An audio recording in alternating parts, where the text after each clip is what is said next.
دي سماعات. دي منى يا حبيبي تحب وداني.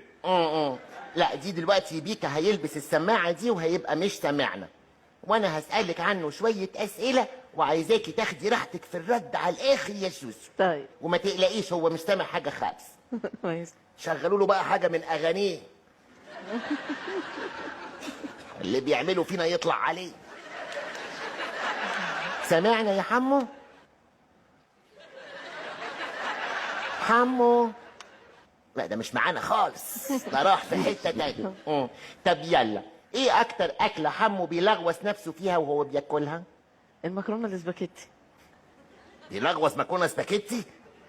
ليه بياكلها ازاي دي، بايده ولا ايه؟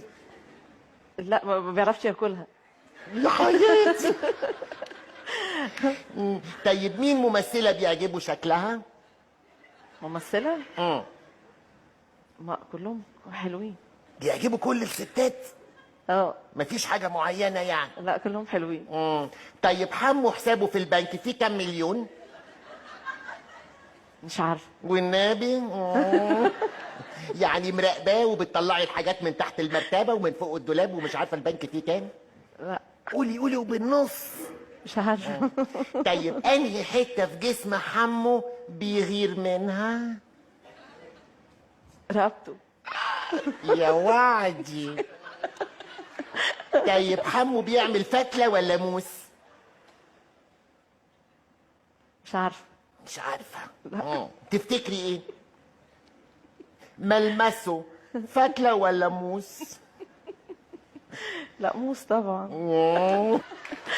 طيب لو حمو هيعمل عمليه تجميل يعمل ايه؟ لا هو مش محتاج. يروحي طبعا. طيب حمو بيرقص لك في البيت؟ ايوه انا وهو. يروحي لازم نشوف بقى في اخر الحلقه. طيب حمو لو بطل غنى هيشتغل ايه؟ هيشتغل ايه؟ شيف. شيف. طيب ايه اوحش اكله حمو بيطبخها؟ لا مفيش، كل الاكل حلو. يروحي حتى لو اي اكله لسه عاملها يعني لسه عارف يعملها تطلع حلوه برضه. يا حياتي. طيب ايه اكتر حاجه بتحبيها في حمو؟ تبته وحنيته. يروحي سقفوا لها.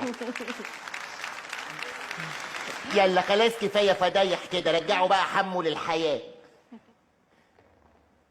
الحمد لله على السلامه. كنا بنجيب في سيرتك بكل خير يا حمو. زوزو